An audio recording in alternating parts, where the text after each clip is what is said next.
Have you ever wondered how ethical behavior promotes respect, fairness, and responsibility? These values guides our decisions and actions, helping us to become more or better students, professionals, and members of the society.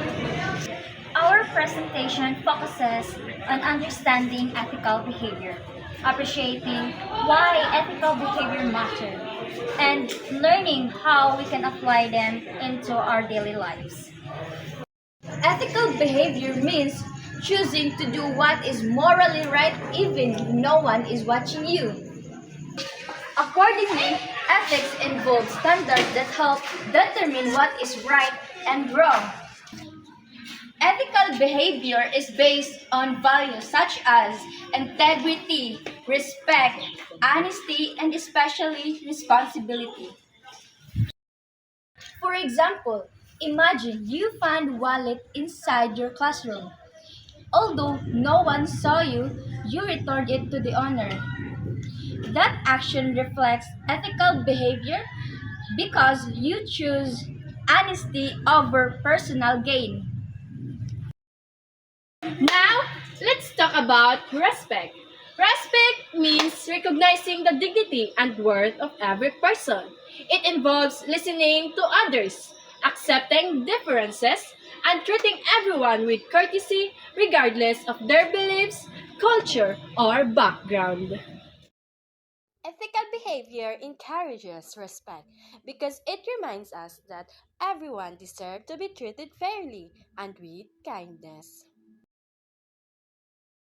For example, during a classroom debates, students may have different opinions. Instead of insulting one another, they listen carefully and respond politely. Even when they disagree, they continue respecting each other's ideas. Fairness means treating people equally and making decisions without bias or favoritism. Ethical people base their decisions on facts and justice rather than personal preferences. For example, a teacher uses the same grading rubric for every student. Friends do not receive higher grades simply because they are close to the teacher. Everyone earns the grade they deserve.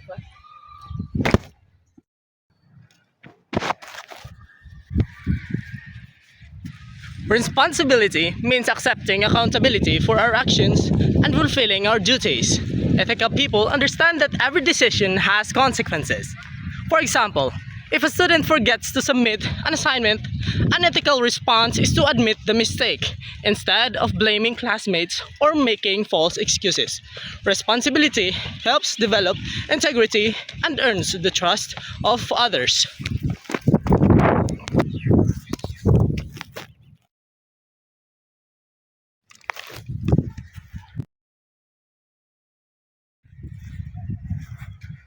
Ethical behavior benefits individuals and society.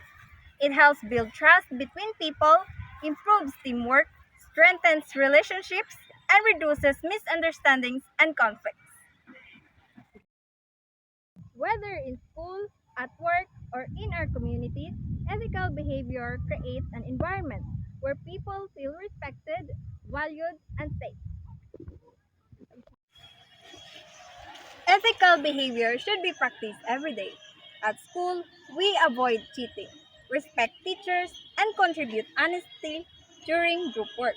At home, we fulfill our responsibilities, respect family members, and keep our promises.